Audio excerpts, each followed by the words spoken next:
now summer. We planted our white garden about 6 months ago, and as you can see, a lot of things have grown. Of course, midsummer in the subtropics, everything's a little bit thirsty, I guess. We're having to water a bit more, but the plants are all growing. We've lost the odd thing, but not much.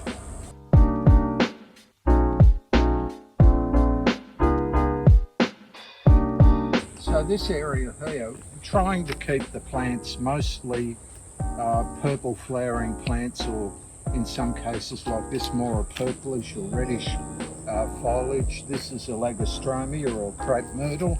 We've got another one on the other side, which gives a sense of balance by having them opposite each other. These are going to grow about 3 meters tall, and we're in the subtropics, and these are varieties which are a little more resistant to fungal disease, which is a problem when you're in a humid climate like this.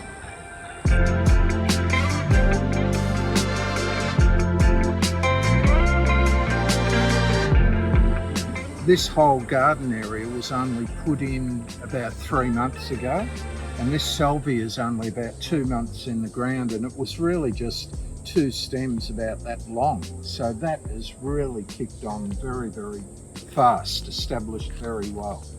This is down on the next level. Now, we're planting a fire pit down here.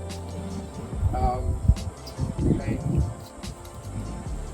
I need to build some seating around here and put paving in, and then we'll do planting eventually. But back to the wall, how did I do that? Well, if you have a peek around the back, you can see that.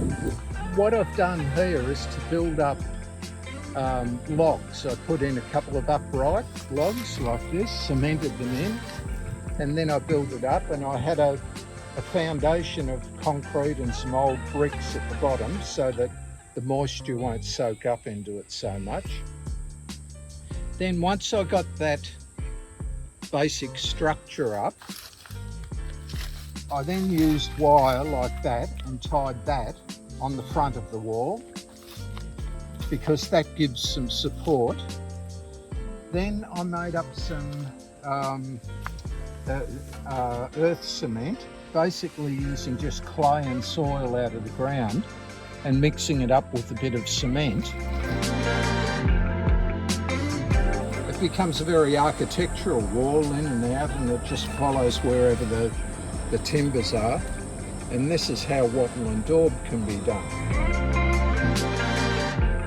Having a colour theme in a garden, or having some other sort of theme in the garden, is going to tie it all together and give it a level of consistency. It's something you might think of trying, even just in one section of your garden too. And you don't have to be 100% perfect. Like, you can have the odd plants that aren't that colour. It's more a matter of having a dominant colour. You have most of the plants here are purplish or bluish or shades of that sort of colour, and that helps just tie everything together.